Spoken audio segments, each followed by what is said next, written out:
ចំពោះដីមួយទីតាំងនេះសម្រាប់តែបើកហាងឬក្រុមហ៊ុនឬក៏ការ៉ាសាំង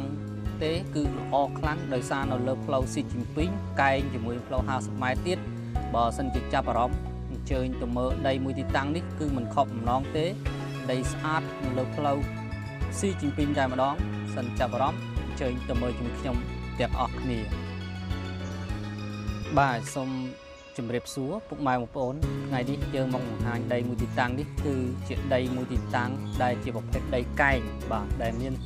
ទីតាំងស្ថិតនៅសង្កាត់ទៀនខណ្ឌដង្កោរាជធានីភ្នំពេញនៅចន្លោះផ្លូវជាតិលេខ3និងផ្លូវជាតិលេខ2ដែលបងប្អូនឃើញទិដ្ឋភាពជាក់ស្ដែងហើយគឺដីនៅជាប់ផ្លូវ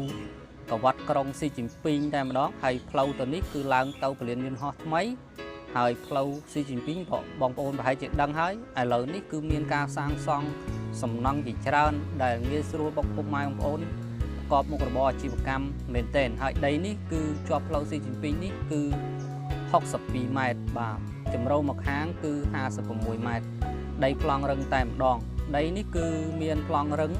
គឺ2877ម៉ែត្រការ៉េបាទបងប្អូនធ្វើអីក៏ត្រូវទេដោយសារដីនេះគឺជាប់ផ្លូវស៊ីជីមពីងផ្លូវ6នេះហងហើយមួយទៀតគឺកែងជាមួយផ្លូវ5អញ្ចឹងជាឱកាសសម្រាប់បើកការ៉ាសាំងបាទការ៉ាសាំងក្រុមហ៊ុនផ្សេងគឺត្រូវតែម្ដងបើសិនចាប់អារម្មណ៍បាទរស់រានឲ្យថាយើងលក់ក្នុងតម្លៃពិសេសនិងតម្លៃនេះនៅមានកំណត់បាទន័យថា